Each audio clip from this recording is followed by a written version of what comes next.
texted my family saying I loved them. And my first thought was, where is my brother who goes to our campus? He's fresh on this campus. He texted me that he was home safe, and I just couldn't get the thought out of my head that what if he was here too? He was scared because the news was already beginning to disclose locations, and rumors spread that there were potentially multiple shooters, something I could not get out of my mind. I called my mom and whispered, in fear of being heard by anyone outside, that I love her, and I really, truly thought that that might have been the last time that I was going to speak to her. I let the fear get to me. We built barricades that day, with nothing but chairs in between us and the shooter. There were no locks on our doors, so instead, brave students stood near the entrance with more chairs to try and do anything that they could to stop a would-be attacker. We sat for the longest hour of my life as everyone tried to get answers and make sure that our friends and family knew where we were and that we were safe. I sat with one hand on my phone, frantically texting my family, and the other was holding my classmate's hand as tight as possible because she was having a panic attack. Police broke through our barricade very easily, and then, while they attempted to clear the area and be safe, they left for 20 more minutes, an excruciating time to just be thinking. And those 20 minutes passed, we were evacuated, but the misinformation and the fact that I didn't know if we were ever truly safe was all I could think about. Thank you. It's Natanel Mizrahi.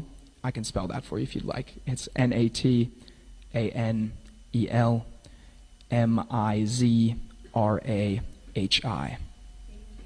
Of course. And now I would like to hand things over to my friend Andres.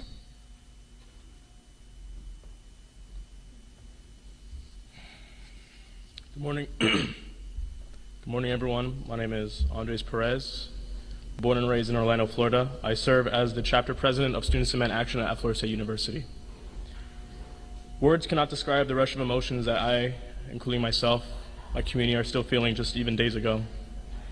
One of the most life-changing and horrifying events unfolded, not just for myself, but for so many others in our community. It was just a normal day. I woke up, I got ready for class. Around 11:35 a.m., I was just sitting in my classroom in the Bellamy building. Attendance was taken, and we started going over the week's assigned readings. That changed around 12:01 p.m. An alarm sounded throughout the building. At first, I thought it was a fire alarm. But then one of my classmates acted quickly, and suddenly the screen in front of us in our class flashed with the warning, Florida State University, active shooter, seek shelter. Panic set in. The lights were turned off, the door was barricaded, and we all hid in silence. My first instinct was to text my family. I messaged my girlfriend,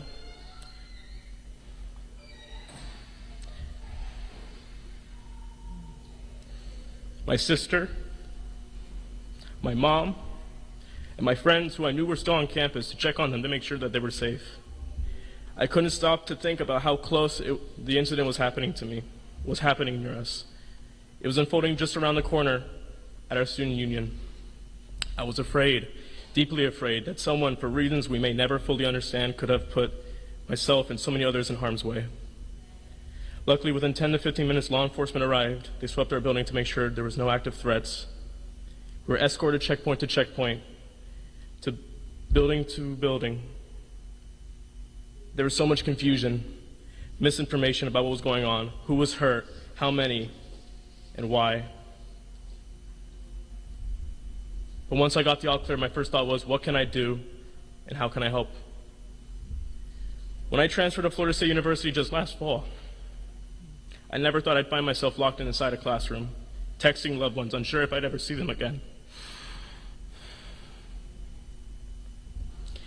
And while myself and many others made it out safely, we lost two incredible souls, and many others still recovering.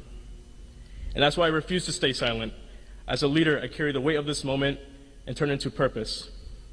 We owe it to the victims, not just here at Florida State University, but across Florida and across our nation, to make sure that this doesn't happen again. Florida lawmakers throughout the session have been actively trying to weaken gun safety laws, including lowering the age limit to purchase firearms from 21 to 18, a reversal of a reform passed after the Parkland shooting. I need to remind you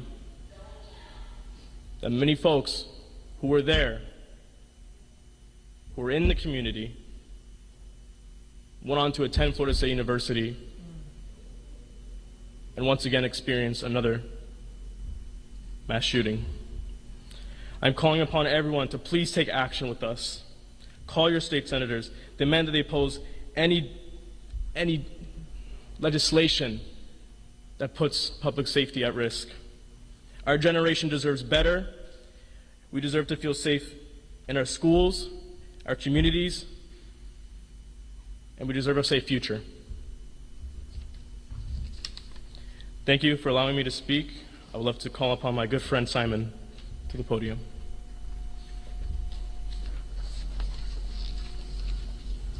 Thank you very much, Andreas. Good morning, everyone. My name is Simon Monteleone. I am a freshman student at Florida State University, and I am from Cape Coral, Florida, down in SoFlo. I am also, unfortunately, carrying the title of a school shooting survivor. At around 12 p.m., Florida State University issued a campus-wide alert. A school shooter was on campus, actively attacking my fellow students. That alert is something no one ever wants to hear. Except it became a reality for every single student on Florida State's campus. My own personal experience of this traumatic event started inside Bellamy, a building only 300 feet south of where the shooter was occurring. The harrowing noise of 3 loud rings followed by an active shooter alert, the crying of my fellow students and myself as I rushed to find an open classroom to take me in as I was in the hallways when this alert happened was something that I will never forget in my life. And when I entered that room, a discovery that no one ever wants to make when they're hiding from an active shooter was made that day. The doors inside Bellamy refused to lock. There was no mechanism within the classroom that would allow a professor to lock a door in a situation as harrowing as this. We as students were forced to barricade the doors from the inside, and in my case, our door was lucky because it opened inwards. But in many cases across Bellamy, the doors opened outwards and the barricades would be rendered useless. The fact that the doors didn't lock and that some doors opened outwards, which in effect ruins the purpose of barricades, should not have ever been an issue at Florida State. We needed those locks on our doors. We needed our students to be safe, and in that time of need, our students could not feel safe. I don't ever want to have to enter a classroom in a situation like that again and have to know that the locks inside our doors are not managed by our professors, even in times of school shootings. And I ask that all of you take a second and advocate for the universities across Florida and across America that will face those types of issues and advocate for door locks inside the university classrooms. I'd now like to introduce Madeline Probst, my dear friend, who is also in this event. Hello everyone, my name is Madeline Probst. I am a freshman at Florida State University, and I am from Orlando, Florida, very proudly. There is no doubt in my mind that this tragedy was both senseless and preventable. And although it is not a political issue when a mass tragedy happens, it becomes political when it is enabled by poor policy. Because of a lack of proactive planning and poor policy at the hand of our legislators, there are 2 people who are dead who shouldn't be, 6 people in the hospital who shouldn't be, thousands of students who no longer feel safe on campus, and a community that is still reeling from a senseless act of violence, and no amount of thoughts and prayers is going to fix that. We are asking that Florida State put locks on the doors, and that we have trainings for professors and TAs on how to respond to an active shooter situation, because in a state where gun violence is as normalized as it is in the state of Florida, there is no reason why our doors do not lock and why our professors do not know how to respond when there is someone with a gun less than 100 feet away.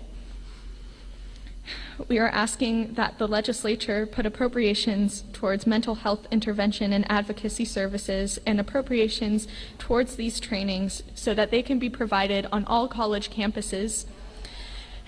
The person who decided to commit this act of violence was not mentally well.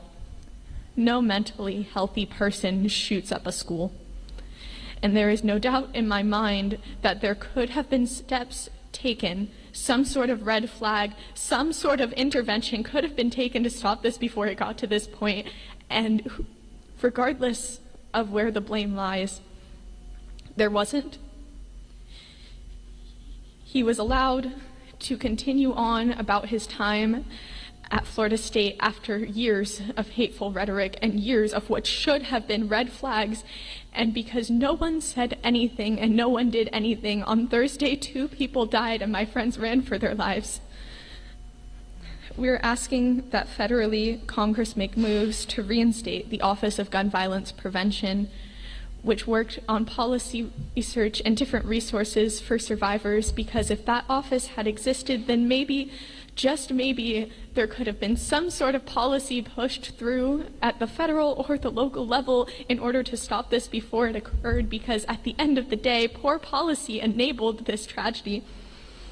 And we are asking that next legislative session, we move to amend safe storage laws that require safe storage of all loaded weapons if there is a minor under 16 in the household, to have the requirements apply to any household that has any person who cannot legally obtain a firearm on their own. The time for thoughts and prayers has passed. It is time for policy and change, because while thoughts and prayers can put Band-Aids over a bullet wound, they will do nothing to stop the next bullet from shooting. I am here to ask if this is not what it takes to get more policy. Were 2 people dead not enough? And how many lives would it have taken in order for better policy to be taken? How many people had to be shot in order for you to take this seriously? And how many people had to be injured before we can see any real change in this country? And with that, I would like to give the podium back to Leader Driskell. Thank you. We'll get you the spellings after. Thank you so much. Thank you, Madeline. Thank you, students.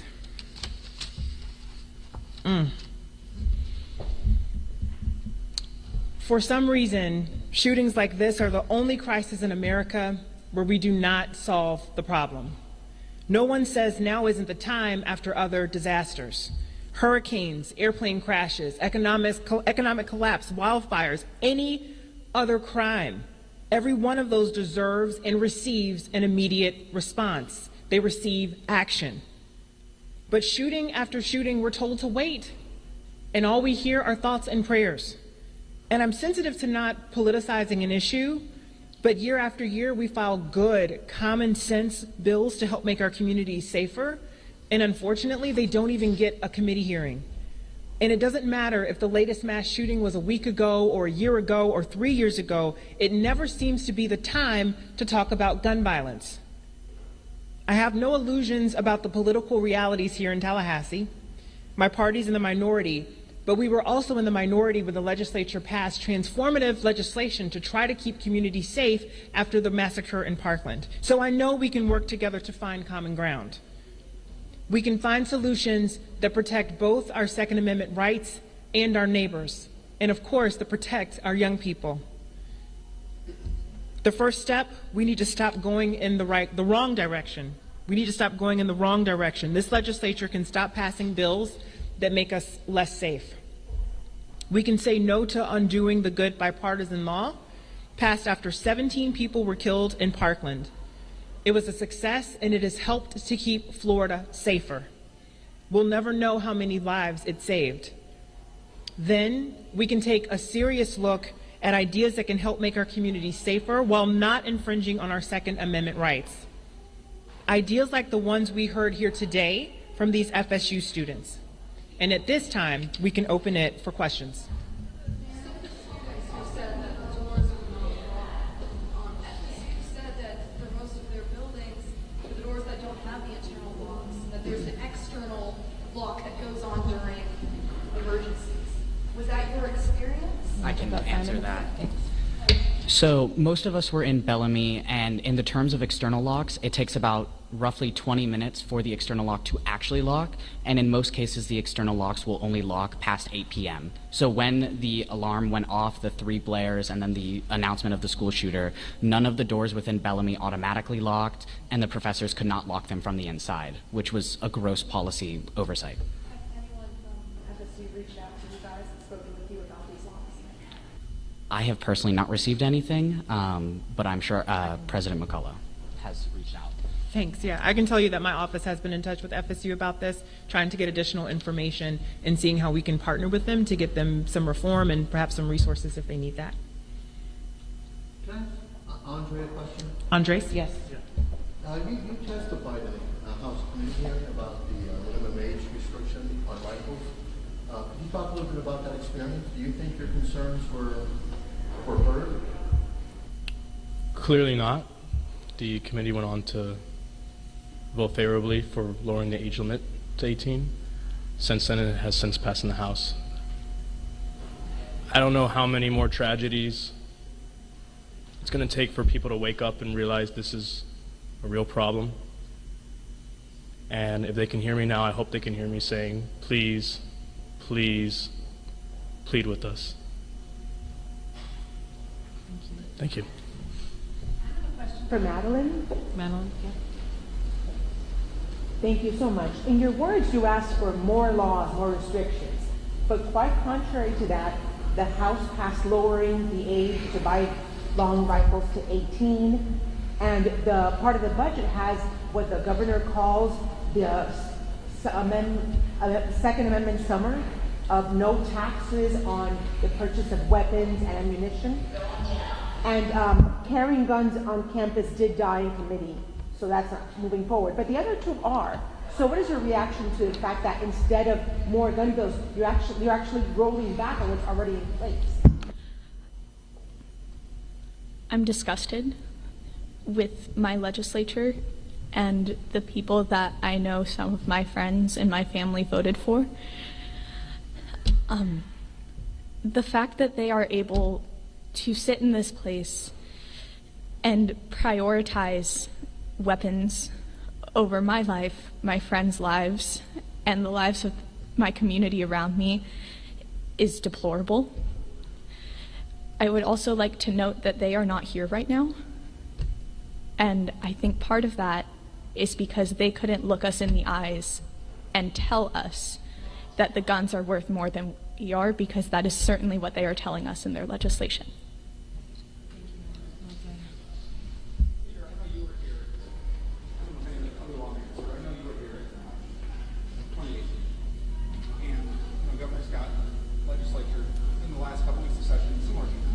Did come together and pass a lot of legislation. I haven't seen anything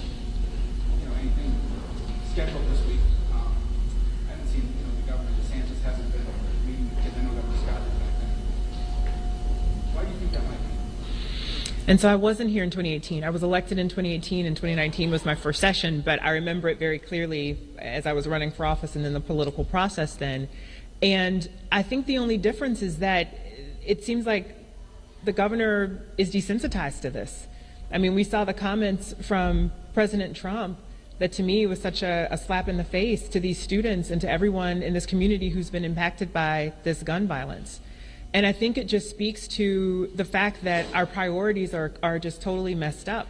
If we can't prioritize protecting our kids, if that can't be our number one priority, and I'm talking about actually protecting our kids, not just in name, not just calling something parental rights, but really undermining our young people. But I mean, really protect them, really protect our communities with looking at some of the common sense gun reform that our community wants, like expansion of red flag laws, like safe storage, like universal background checks.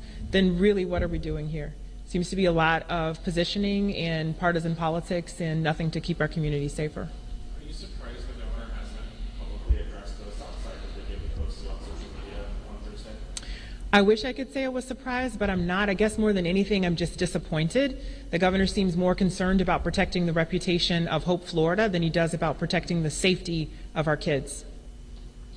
I had a question for the students. Have you all requested a meeting with the legislative leaders and the governor?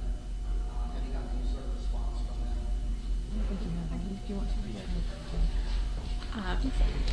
I have requested a few meetings, but almost immediately Leader Driskell's team reached out to me. Like, genuinely, they've been amazing just to see what changes we could think of and putting this together so that we could share our stories. Just the leader and the House Democratic Office has been incredibly receptive to us and really focused on making sure that our voices are heard. Just yesterday, the leader welcomed in all of the FSU interns to speak to her, didn't invite press, and I think that really speaks to the fact that she is trying to help us and not her public image. And I have not had that same experience with Republican legislators, or the governor for that matter. And I think that can really just be summed up with the first thing that I heard from the HDO was a member of Fentrice Driskell's team checking up on me, seeing if I was okay, and then seeing if I had the capacity and the emotional bandwidth to think of solutions. And all that we've gotten from Governor DeSantis was a 2-minute video on Twitter and a response from the president of these things do happen while my friends were laying incapacitated in a hospital. Thank you. Any?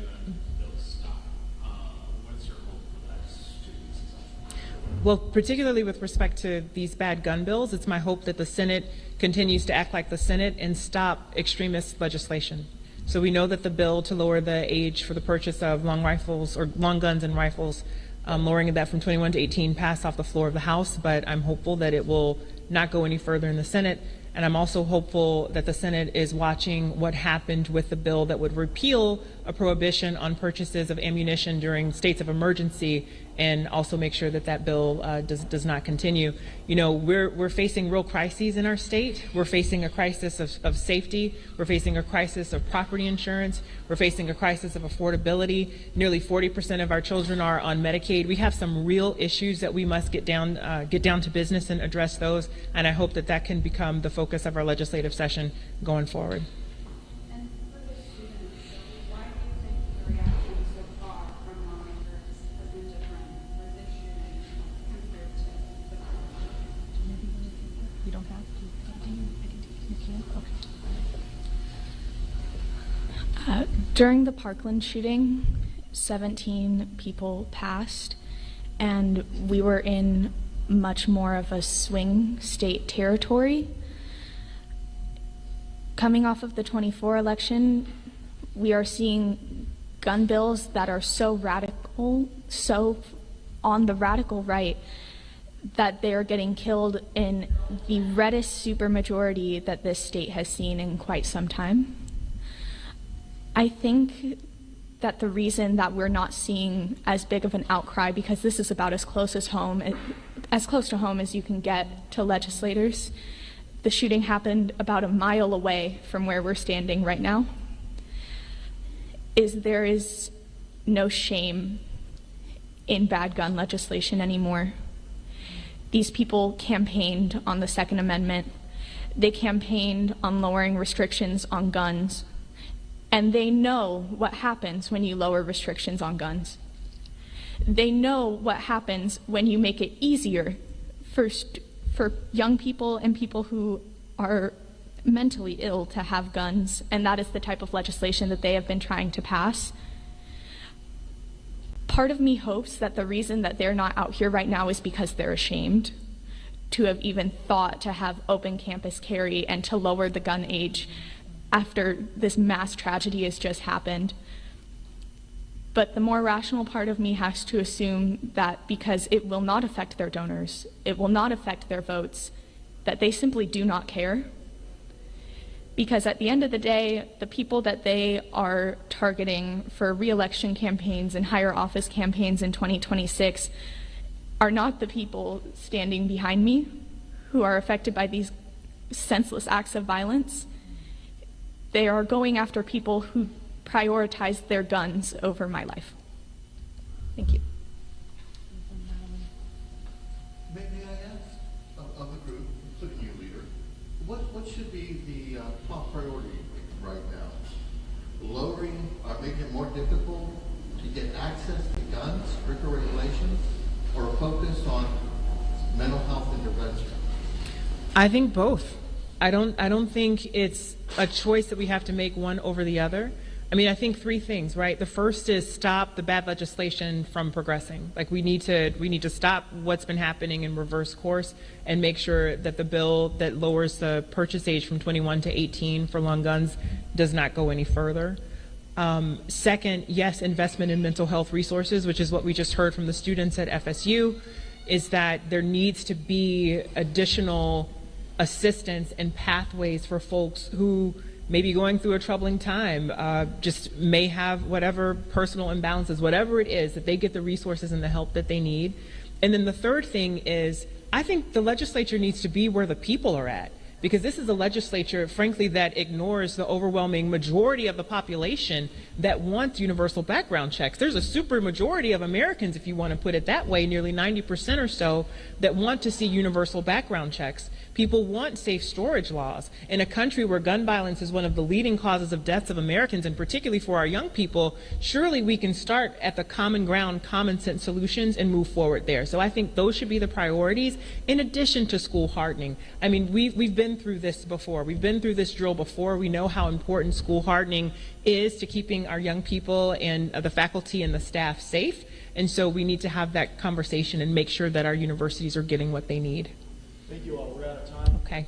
If you have any further questions, come on up. But we're out of time here for the questions. Just really quickly, I did want to acknowledge, the presence of some of my colleagues who I know are very busy, members of the House who stopped by, and then also Congressman Darren Soto. Thank you so much for traveling to be here with us today. We appreciate it. Thank you. You can come get that.